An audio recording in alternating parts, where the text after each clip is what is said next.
ذرا ہٹکے میں خوش آمدید. شاہزیب جیلانی، وسعت اللہ خان اور زرار کھوڑو کا سلام قبول کیجیے. غزہ میں اسرائیلی بمباری سے مرنے والوں کی تعداد 5000 تک پہنچ گئی ہے، جس میں 1/3 بچے شامل ہیں. سیٹرڈے کو کچھ ٹرکوں کو اندر جانے کی اجازت ملی ہے، لیکن امدادی ادارے کہہ رہے ہیں کہ یہاں پہ روزانہ اگر 100-200 ٹرک بھی آئیں تو کم ہوگا. غزہ پر ہم پروگرام میں آج بھی بات کریں گے، لیکن آج کا ہمارا بیشتر پروگرام اس خبر کے بارے میں جو اسلام آباد سے آئی، عدالت عظمیٰ سے آئی. بڑے دنوں بعد کوئی اچھی خبر آئی. معاملہ ہے سویلینز کا فوجی عدالتوں میں ٹرائل کا. کورٹ نے آج فیصلہ دیا ہے، شارٹ آرڈر دیا ہے، جس میں انہوں نے کہا کہ سویلینز کے ٹرائل جو ہیں وہ ملٹری کورٹس میں نہیں ہوں گے. انہیں اگر ٹرائی کرنا ہے تو عام عدالتوں کے ذریعے ہی، فوجداری جو عدالتیں ہیں ان میں ان کے مقدمات چلائے جائیں. اس کا بڑا امپیکٹ جو ہے وہ ظاہر ہے کہ 9 مئی کے بعد جو کیسز بنے ہیں، کوئی 103 لوگ ہیں، ان پر ہوگا. لیکن اس کے علاوہ بھی کافی سارے لوگ جو اس نظام میں جکڑے ہوئے ہیں، بھگت رہے ہیں، ان کو بھی اس سے بظاہر فائدہ ہوگا. ہمارے جو وکلاء ہیں ان کا ریاکشن آنا شروع ہو گیا. کسی نے کہا یہ بہت تاریخی فیصلہ ہے، کسی نے کہا جرأت مندانہ فیصلہ ہے، بعض نے یہ بھی کہا کہ اس فیصلے سے ہماری عدلیہ کی ساکھ بحال ہونے میں مدد ملے گی. تو اس فیصلے کے جو نٹی گریٹی ایلیمنٹس ہیں، آرمی ایکٹ کا کون سا کلاز ہے، اس کی ہسٹری کیا ہے، اس پر بات کریں گے. تھوڑا سا اس پہ ایڈ کر دوں میں ایک میں چیز چلانا چاہ رہا ہوں. ہم آتے ہیں اس پہ، ہم تھوڑی سی بات کرتے ہیں. ہمارے ساتھ پروگرام میں 2 بڑے نام ہوں گے لیگل کمیونٹی کے. بیرسٹر صلاح الدین احمد کو بھی ہم پروگرام میں لیں گے، اور اس کے علاوہ لیفٹیننٹ کرنل ریٹائرڈ انعام الرحیم، جنہوں نے جو پٹیشنر بھی تھے اس معاملے میں اور ان معاملات پہ بڑے عرصے سے جہد کرتے آئے ہیں.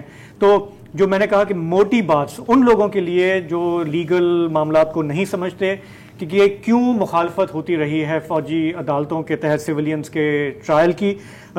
ہمیں ریاکشن بھیجا بیرسٹر ردا حسین نے، ینگ لائر ہیں، اس معاملے کو دیکھتی رہی ہیں. ان کا ریاکشن پہلے سن لیتے ہیں.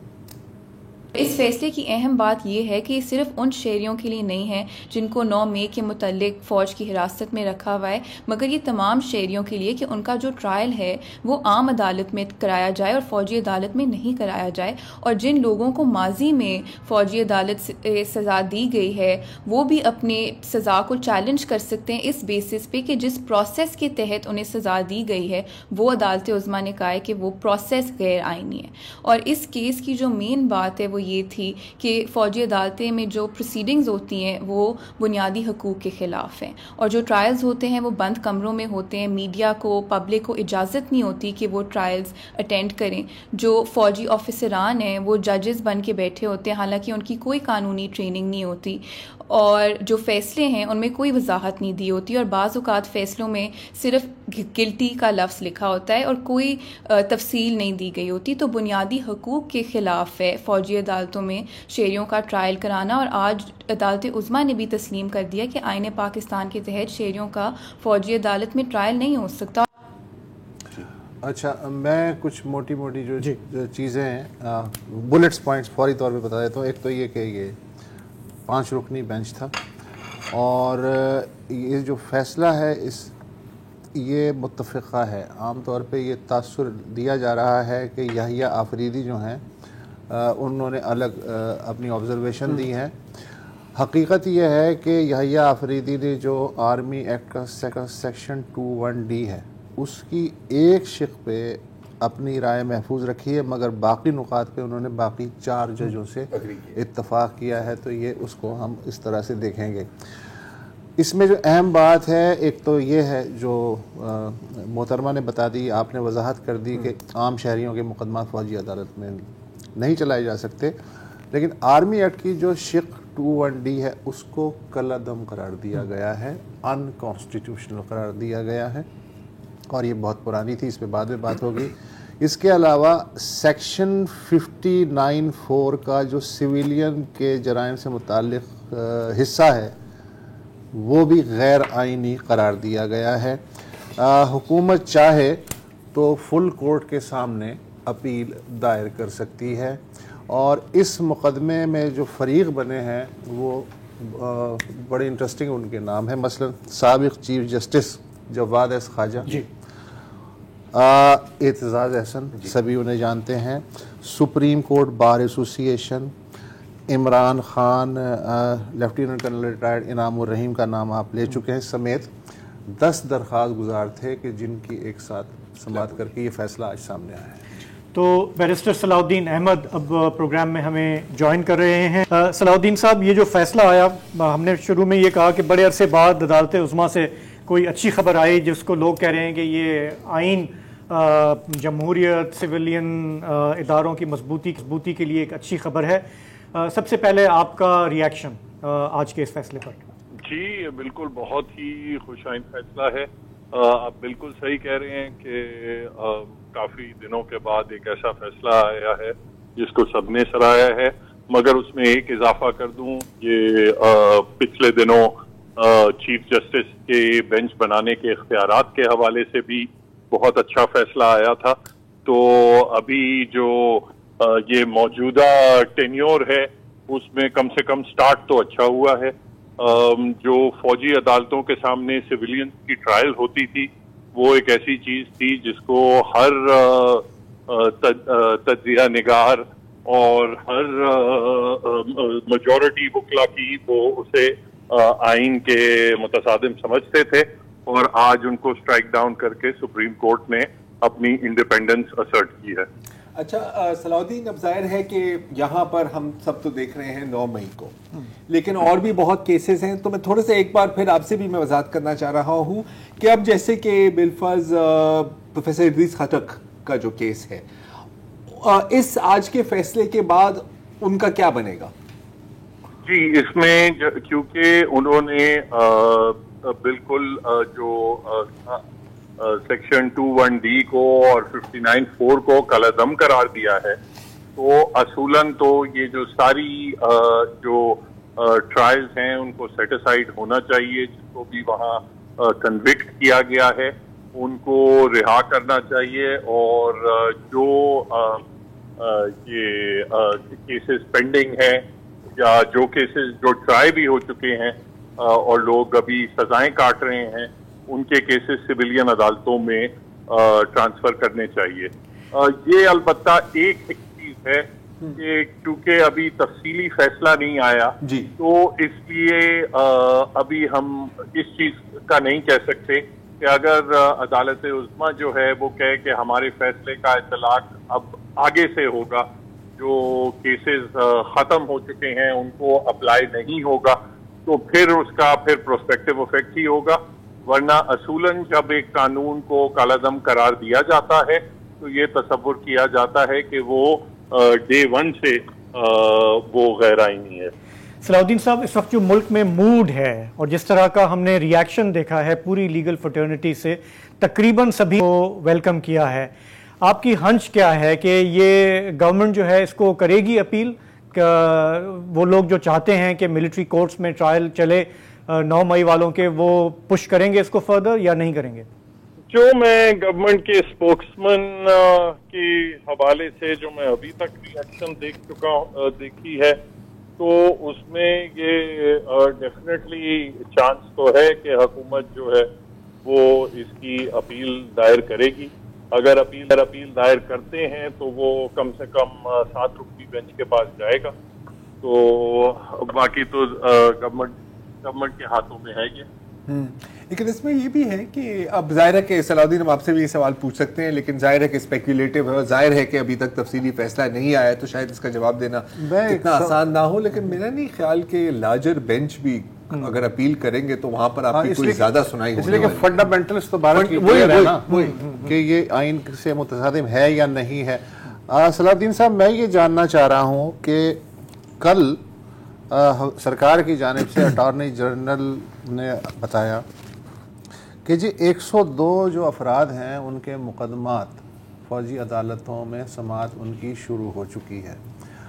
حالانکہ اس سے پہلے حکومت نے یقین دہانی کرائی تھی سپریم کورٹ کو کہ ہم جب تک اس فیصلے کا, یہ جو پٹیشنز آئی ہیں ان کا فیصلہ نہیں ہو جاتا یہ ٹرائل شروع نہیں ہوں گے.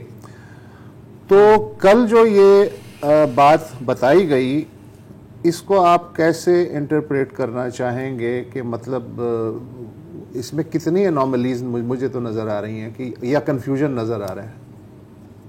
جی دیکھیں، حکومت کی طرف سے یہ ایشورنس دی گئی تھی. میں سمجھتا ہوں کہ وہ جب ایشورنس دی گئی تھی تو اس ایشورنس کو آرڈر کا حصہ بنانا چاہیے تھا، نہ کہ صرف یہ کہتے کہ ہم پر امید ہیں کہ حکومت یہ ٹرائل شروع نہیں کرے گی. چونکہ وہ ڈائریکٹ آرڈر کا حصہ نہیں بنایا گیا، اس انڈرٹیکنگ کو بیسس آف کورٹ آرڈر نہیں بنایا گیا، تو ایک حکومت کے لیے ایک چانس ہے کہ وہ یہ کلیم کریں کہ یہ توہین عدالت کے زمرے میں نہیں آتا. اگر وہ باقاعدہ آرڈر کا حصہ بنایا جاتا تو پھر یہ ڈیفینیٹلی حکومت کی طرف سے ایک کنٹمپچوس ایکٹ ہوتا. اچھا صلاح الدین صاحب، ایک عجیب سے خیال آیا میرے ذہن میں، اور وہ یہ ہے کہ ٹھیک ہے ابھی عدالت عظمیٰ نے اسٹرائک ڈاؤن کر دیے ہیں ملٹری کورٹس کو and so on and so forth, وہی آپ کے ایک سوال کے ساتھ ہی جڑا ہوا ہے. لیکن پھر مجھے یہ بھی یاد آتا ہے کہ میرا خیال ہے کہ شاید لاہور ہائی کورٹ تھی، مجھے ایگزیکٹلی یاد نہیں ہے، کہ جو سیڈیشن کا قانون ہے اس کو بھی تو اسٹرائک ڈاؤن کیا تھا، یاد ہے؟ جی بالکل، جی یاد ہے. اور اس کے بعد مجھے یہ بھی شاید یاد آتا ہے، ہو سکتا ہے میرے سے غلطی ہو رہی ہو، کہ اس کے بعد کوئی 5-6 سیڈیشن کے کیسز تو ہم نے ہوتے ہوئے دیکھے ہیں. تو یہ کیا جادو ہے سر، یہ کیسے ہوتا ہے؟ مجھے ابھی ایگزیکٹلی تفصیل سے یاد نہیں آ رہا کہ جو لاہور ہائی کورٹ کا آرڈر، بلکہ وہ لاہور ہائی کورٹ کے سنگل جج کا آرڈر تھا، غالباً اپیل میں وہ سسپینڈ ہوا تھا، مجھے یاد آتا ہے. تو وہ اپیل میں سسپینڈ ہوا تھا، اپیل شاید ابھی بھی زیر سماعت ہے. اوکے، بالکل ٹھیک ہے. مطلب ایسی کوئی گیم تو ہو.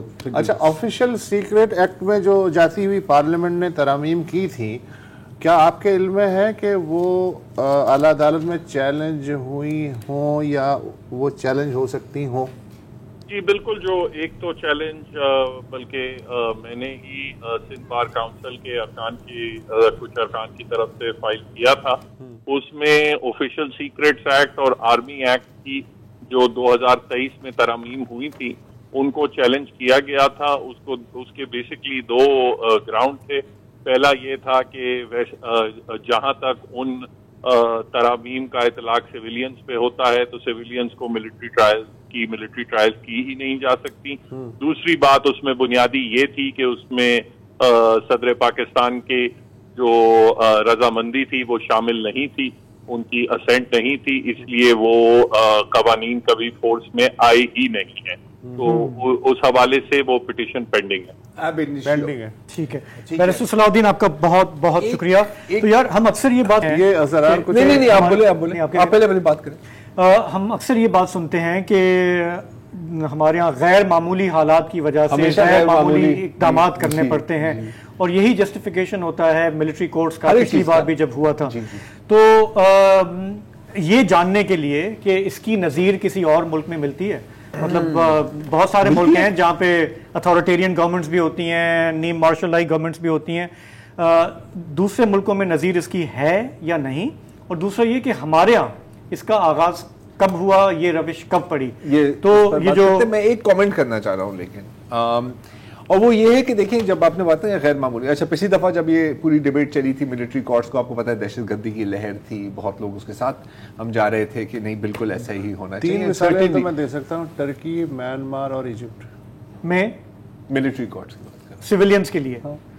ابھی جب کرنل انعام الرحیم آئیں گے نا، ان سے ہم ڈبل چیک کریں گے. پوائنٹ از کہ اس دفعہ جو یہ ہو رہا ہے یہ ظاہر ہے کہ 9 مئی کے زد ہو رہا ہے سب کچھ. تو گیم پلان تو دیکھیں آپ بچہ ہی جانتا ہے نا. گیم پلان تو یہ ہے کہ آپ بالکل ہی مطلب اپائچ کر دیں نا، پارٹی کو ختم کر دیں. تو اس طریقے سے نہیں تو اور بھی بڑے طریقے ہیں آئی ایم شیور جو آپ کو مل جائیں گے. ہاں نہیں، لیکن جو ہو سکتا ہے وہ تو نہیں، میں جنرل بات کر رہا ہوں. یہ تو سائفر وائفر بھی چل رہا ہے. یہ تو پھر ایک چیز کا توڑ آتا ہے تو دوسری چیز آ جاتی ہے. چلیں ابھی اس چیز پہ تو فوکس کریں. جو روایتی ہم جو سنتے آئے تھے وہ یہ تھے کہ جی عدالتوں سے تو لوگ چھوٹ جاتے ہیں، اس لیے پھر ہم ان کو اٹھا کے ہم ان کا انتظام باہر کر دیتے ہیں. یہ جسٹیفیکیشن جو ہے آپ کو بہت سننے کو ملے گی کچھ حد تک صحیح بھی. لیکن ہم اس موضوع پہ ہمیں مزید بات کرنی ہے. ایک چھوٹا سا بریک لیتے ہیں، واپس آتے ہیں تو کرنل لیفٹیننٹ کرنل انعام الرحیم ہمارے ساتھ ہوں گے، ان سے بات کریں گے۔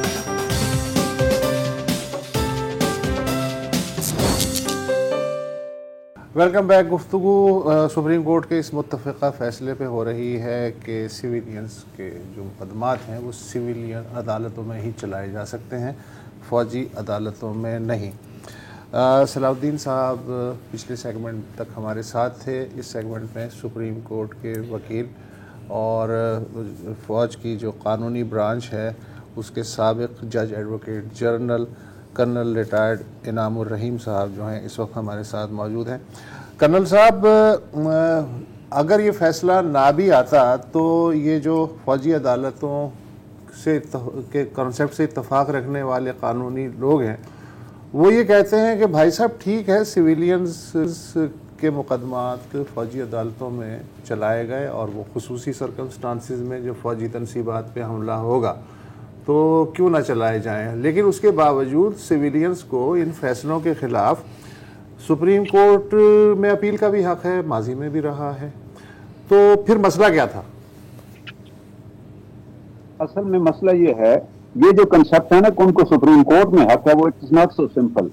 پہلی بات یہ ہے کہ ملٹری کورٹ جب ٹرائل فیصلہ سنا دیتی ہے تو وہ کوئی ڈیسیژن ہی نہیں دیتی، دے ڈونٹ گیو ڈیسیژن، اور سمپل ایک لفظ لکھ دیتی ہے گلٹی اور آگے لکھ دیتی ہے سزا 14 سال یا ڈیتھ سینٹینس۔ اب اس کے خلاف آرمی کورٹ آف اپیل میں آپ اپیل دائر کرتے ہیں، وہ کہیں 2-3 سال بعد اس کی سنوائی ہوتی ہے، پھر اس کا فیصلہ آنے میں 1 اور سال لگ جاتا ہے، اور جب وہ ڈیسیژن آتا ہے تو وہاں بھی لکھا ہوتا ہے اپیل ریجیکٹڈ، وہ اس کا ڈیٹیل ججمنٹ نہیں دیتے، اس کے لیے again you go to high court, پھر وہاں 2-3 سال لگ جاتے ہیں، پھر تب جا کر وہ آج تک مجھے کسی بھی سیکرٹ ایکٹ کے ٹرائل کا ڈیٹیل ڈیسیژن ملا ہی نہیں ہے، جس کا نتیجہ یہ نکلتا ہے جب تک وہ ڈیسیژن نہ ہو آپ آگے سپریم کورٹ نہیں جا سکتے۔ تو اگر کوئی سپریم کورٹ پہنچ بھی جائے تو 22 اور 23 سال گزر جاتے ہیں، اس وقت تک وہ اپنی سزا پوری کر کے جا چکا ہوتا ہے۔ یہ تو ہو رہا ہے ہمارے ملک میں۔ تو کرنل صاحب پٹیشن دائر کی جی پلیز ہم بتائیں آپ نے جب پٹیشن دائر کی پھر کیا ہو؟ دائر کی یہ ان لوگ تھے جو پچھلے 10 سالوں سے ہائی کورٹ میں ان کے کیسز چل رہے تھے، اور ہائی کورٹوں نے کوئی 6 سال کیس چلانے کے بعد ان کے کیس سپریم کورٹ بھجوا دیے کہ اس میں بڑا اہم کوشچن آف لا آ گیا کہ کیا سویلین کا ٹرائل آرمی میں ہو سکتا ہے کہ نہیں ہو سکتا، یا کوئی ایسا ٹرائل جس میں وکیل بھی نہیں دیا گیا اس کی ملزم کی مرضی کا آرٹیکل 10 اور 10A کے حساب سے، کیا وہ ٹرائل جائز ہے؟ تو انہوں نے کہا یہ سپریم کورٹ ڈیسائیڈ کرے گی۔ وہ سپریم کورٹ کیسز آ گئے، وہاں ایک بینچ بنا جسٹس جمالی صاحب ہیڈ کر رہے تھے اور عمر تا بندیال صاحب اس کے ممبر تھے۔ یہ پچھلے 6 سال پہلے انہوں نے کیس سنا اور پھر واپس پنڈی بھیج دیا ہائی کورٹ میں کہ ہائی کورٹ اس کو میرٹ پر ڈیسائیڈ کرے۔ آج 23 ہو چکا ہے، آج تک تو وہ ڈیسائیڈ نہیں ہوئے۔ وہ سارے کیس میں لے کے سپریم کورٹ چلا گیا، 29 کیسز۔ میں نے کہا جناب یہ 2 کوشچن طے کر لیجئے، کیا سویلین کا ٹرائل ہو سکتا ہے، یا کوئی ایسا ٹرائل جس میں وکیل ہی نہیں دیا گیا، کیا اس کو آپ فیئر ٹرائل کہہ سکتے ہیں in the light of article 10 and 10A؟ اس کی پھر وہ بھی صاحب نے یہ کیا، 2 مہینے وہ فائلیں پاس رکھی، 2 مہینے بعد واپس بھجوا دی کہ آپ کیونکہ ڈائریکٹ سپریم کورٹ میں کیسے آ گئے۔ اس کے خلاف میں نے اپیل دائر کی، تو وہ ظاہر ہے میں نے لکھا کہ ہم آ کے واپس جا چکے ہیں آپ کے یہاں سے، ہمیں تو انصاف کہیں بھی نہیں ملا، نہ ہائی کورٹ نہ سپریم کورٹ۔ تو وہ بھی الحمدللہ آپ ڈیسیژن آیا تو پتہ چلا my date petition was also connected with the same decision, اور اس میں بھی یہی ڈیسیژن آ گیا کہ سویلین کو، جو کیونکہ اس کے اندر میں نے پورا بیک گراؤنڈ دیا تھا کہ آرمی ایکٹ میں تو سویلین کی گرفتاری کا بھی ذکر نہیں ہے کہ how to arrest the civilian. اچھا، یہاں میں کرنل صاحب آپ سے ایک سوال یہ پوچھنا چاہ رہا ہوں کہ مجھے یہ بتایا گیا جو تھوڑا بہت کہ یہ کوئی ایسی انہونی بات نہیں ہے، ماضی میں جو مصر میں جمال ناصر کے زمانے میں، ترکی میں کنان ایورن تک کا جو زمانہ تھا، عدنان مندریس کو پھانسی ہوئی تھی اور اس کے بعد کنان 82 تک، اور میانمار میں اب تک جو عدالتیں ہیں، فوجی عدالتیں، وہ سویلینز کا ٹرائل کر سکتی ہیں۔ یہ جمہوریت کی تو مثال نہیں ہے نا جی، لیکن آپ دیکھیے یہ کوئی جمہوری دور نہیں تھا۔ عدنان مندریس نے آزادی کا نعرہ لگایا، امریکہ سے آزاد ہونا چاہا، ان کو پتا تھا سول کورٹ میں ٹرائل چلائیں گے تو وہ بچ جائیں گے، ہیرو بن جائیں گے، انہوں نے ملٹری کورٹ بنائی اور ملٹری کورٹ نے ان کو ڈیتھ دے دی اور ہی واز ایگزیکیوٹڈ۔ لیکن اگلے الیکشن میں ان کا جو